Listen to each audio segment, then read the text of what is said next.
مولاي صل وسلم دائما أبدا على حبيبك خير الخلق كلهم مولاي صل وسلم دائما أبدا. Masya Allah, Masya Allah. Ustadz Abdul Samad ini pernah menjadi satu satu sentral perhatian di Republik ini ketika beliau diminta untuk mendampingi Prabowo sebagai wakil presiden. Nah, saat itu ini atas permintaan para ulama waktu itu. Tapi Ustadz Somad dengan tegas menyatakan tidak mau. Itu kira-kira alasannya apa, Ustaz? Ada seorang pemikir konseptor yang juga pemimpin komunis. Saya tidak senang dengan komunis, tapi ucapannya ada benarnya. Kata Lenin, pilihan raya, kata orang Malaysia, pemilu itu yang menang itu bukan yang banyak suaranya, tapi siapa yang ngitung. Yang menang itu siapa yang menghitungnya. Yang menghitung? Iya, siapa yang menghitung, bukan siapa yang milih. Saya yakin banyak yang milih saya, tapi yang ngitung bukan mereka. Dan saya kalau maju, saya nggak wakil presiden, saya presiden maju. Decision maker. Itu sebabnya, Ustaz. Ya. Kita mesti pada 3 tahap. Yang pertama, ketemu dengan voter, pemilih. Yang kedua, pada saat hari pencoblosan, jangan sampai kena serangan pajar. Yang ketiga, siapa yang menghitungnya? Karena bisa saja di situ 18, jadi 180 karena musuh kita. Bisa saja di situ kita 500 jadi 50. Bisa jadi 5 suara. Karena bisa saja dimainkan dan kita tidak punya uang untuk membayar saksi. Kok rasa-rasanya seperti udah 2024, Bang Haji?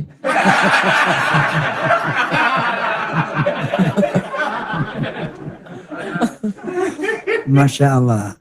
Ini ada yang menarik. Ternyata Ustadz menolak itu karena jadi dicalonkan sebagai wakil. Kalau presiden mau beliau, begitu.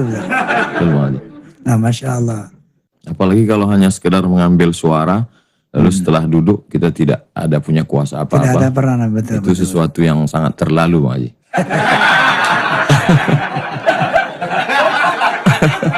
Awas, tepuk tangan Pak.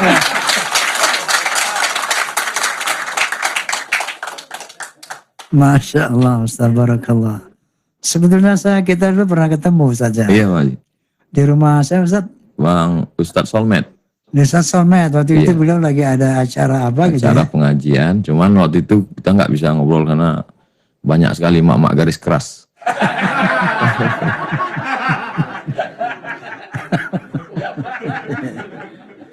Iya, waktu itu ketemu jangan sepintas-pintas gitu. Iya. Dan waktu itu tapi saya menatap Bang Haji terus di situ. Oh ya? Iya. Karena ya itu mengenang. Saya kan setiap anak-anak kecil itu kan punya lagu kan. Anak ini lagunya ini, anak ini lagunya ini. Jadi saya penasaran, anak saya nyanyi, saya tanya almarhumah mak saya. Ya. Mak, dulu aku waktu kecil lagunya apa? Kata dia, kau waktu kecil nyanyi itu sampai keluar leher. Ikutu pasang. Saya tanya, apa artinya? Sungguh terpaksa. Jadi saya masih kecil udah ngefans sama Bang Haji. Masya Allah. Masya Allah, tabarakallah. Nah ini kita mau gali ilmunya nih sekarang. Ustadz kan tempornya rame itu kan. Saya penyanyi nih Ustadz. Ya. Tiba-tiba ada saudara kita mengatakan nyanyi itu haram. Ya. Gitar harus dihancurkan. Hampir semua hancurin gitar. Ya. Semua berhenti nyanyi aja nih. Ini jangan-jangan enggak ada gitarnya udah hancur semua Bang. Barangkali Ustaz bisa menjelaskan mengenai musik haram itu seperti apa? Walaqad zayyana as-samaa'a ad-dunya bizinatinil kawakib. Kami hiasi langit ini dengan perhiasan bintang gemintang. Kata Syekh Yusuf Al-Qardawi, kalau mata begitu nikmatnya melihat bintang, maka telinga juga perlu sesuatu yang nikmat. Apa itu? Suara yang indah. Ya. Kalau sudah tiada. Itu kan ada sesuatu yang indah di telinga kita. Masya Allah. Dan para imam-imam itu menampilkan suaranya dalam lantunan lagu. Sika, Nahawan, Jaharka, Ras dalam lagu. Jadi saya nggak ngerti lagu. Saya tanya itu salah seorang imam juara musabaqah tilawatil Quran di Rokan Hulu Riau. Saya tanya, Ustadz, itu Imam Masjidil Haram kalau nyanyi ada lagunya nggak kalau sholat? Baca Fatihah. Ada, kata dia.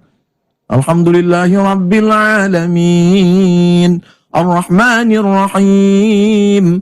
Itu ada lagunya. Kalau kita baca Fatihah nggak pakai lagu gimana? Alhamdulillahirabbil alamin. Itu bukan ngaji, itu ngamuk. Jadi dalam keindahan itu justru kadang hidayah itu masuknya lewat yang indah-indah itu. Makanya kalau perdebatan itu begitu panjang, saya selalu cut saja langsung dengan Fiqhul Aghani wal Musiqa, fikih musik yang ditulis oleh Syekh Yusuf Al-Qardawi.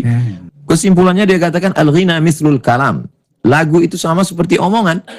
Kalau maknanya baik, mengajak kepada dakwah, ya baik. Tapi kalau maknanya jelek, mengajak pada perbuatan maksiat, ya tidak baik. Jadi lagu itu sering sekali diciptakan oleh orang pada suatu kondisi psikologis, keadaan. Misalnya lagu Bengawan Solo. Mungkin Gesang ketika itu sedang di Solo melihat. Lalu kemudian muncullah lagu-lagu maksiat, dosa, cinta satu malam, selimut tetangga. Cinta satu malam yang gimana tuh Ustaz? Nah, itu susah gitu. Kita kalau yang lagu-lagu haram ini susah ingatnya Bang Haji. Insyaallah Ustaz. Nah, jadi kesimpulannya seperti Ustaz ya, bahwa Ustaz tadi mengibaratkan bahwa Allah menghiasi langit dunia dengan bintang untuk dinikmati oleh mata gitu.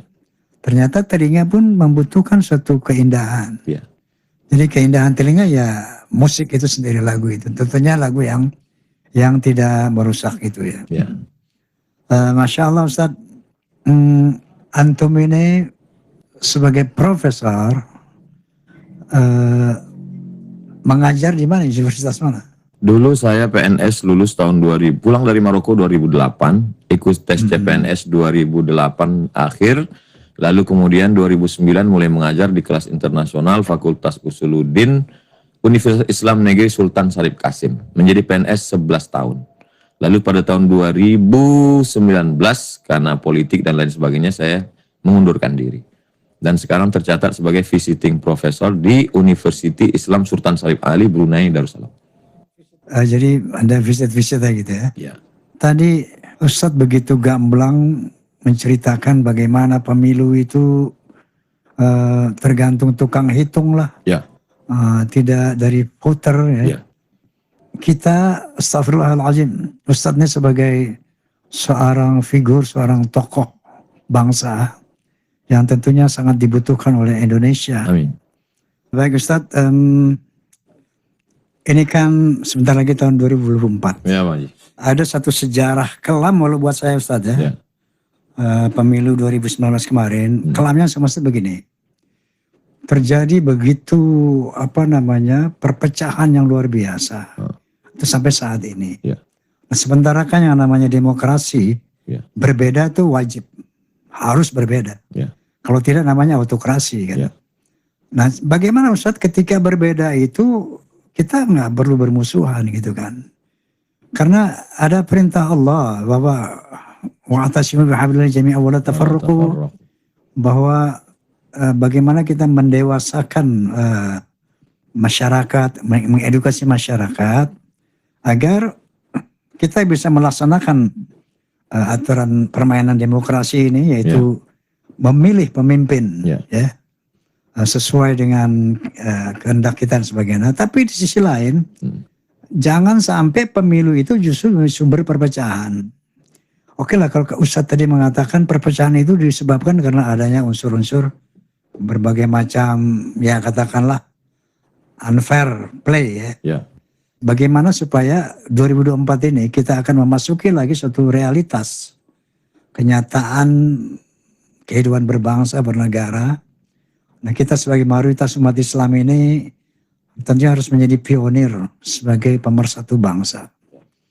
Nah, di samping tadi kita juga harus berpihak, harus memilih. Tidak boleh yang namanya abstain atau golput kan itu dilarang undang-undang dan haram hukumnya ketika ada pemimpin yang memang layak kita pilih. Kira-kira apa saran Ustadz sehingga demokrasi ini berjalan secara sehat tanpa ada perpecahan dan sebagainya? Saya pikir perlu kesadaran politik. Oke. Eropa maju memakai demokrasi itu kan bukan kemarin sore. Mereka mengawalinya dari Renaissance abad pertengahan 500 tahun yang lalu. Sementara kita baru saja memakai sistem ini sekitar 77 tahun. Jadi amat sangat muda belia. Sebelum itu kita masih amat sangat muda. Betul. Jadi dengan perjalanan waktu, proses pendewasaan bahwa berbeda itu tidak mesti bermusuhan. Betul. Tapi kalau sudah duduk di tampuk kekuasaan, prinsip keadilan. Keadilan sosial bagi seluruh rakyat Indonesia. Baik yang dulu memilih ataupun sebelum itu kita masih amat sangat muda. Betul. Jadi dengan perjalanan waktu, proses pendewasaan bahwa berbeda itu tidak mesti bermusuhan. Betul. Tapi kalau sudah duduk di tampuk kekuasaan, prinsip keadilan. Keadilan sosial bagi seluruh rakyat Indonesia. Baik yang dulu memilih ataupun tidak memilih penguasa yang duduk. Maka kalau keadilan itu dilaksanakan, itu tercantum dalam doa yang diajarkan Nabi. La tusallit alaina bidhunubina man la yakhafuka wa la yarhamuna. Jangan sampai yang berkuasa itu orang yang tidak takut kepadamu dan tak sayang kepada kami. Fidel Castro mungkin tidak mengenal Tuhan karena dia komunis. Che Guevara mungkin tidak tahu Tuhan karena dia tidak percaya kepada Tuhan. Tapi dia sayang kepada rakyatnya. Tapi kalau sudah ada orang tidak sayang kepada rakyat dan tidak takut kepada Tuhan, maka komplitlah penderitaan itu. Ya. Jadi saya mungkin melalui tausiah. Isi tausiah saya itu sebetulnya kalau diringkas tidak keluar dari 3, Bang Haji. Yang pertama islahut tarbiyah, perbaikan pendidikan, masukkan anak ke pondok pesantren, yang kaya raya buat pondok tahfiz Quran, Islamic boarding school. Lalu kemudian islahul iktisad, belanja ke warung tetangga, tingkatkan ekonomi umat. Karena kalau umat ini miskin, suaranya mudah dibeli. Dikasih 50.000 untuk 5 tahun dia nggak mikir. Tapi kalau seperti orang yang mapan ekonomi dikasih 50.000 dia nggak mau. Kalau dikasih 5 juta baru dia istikharah. Istihara.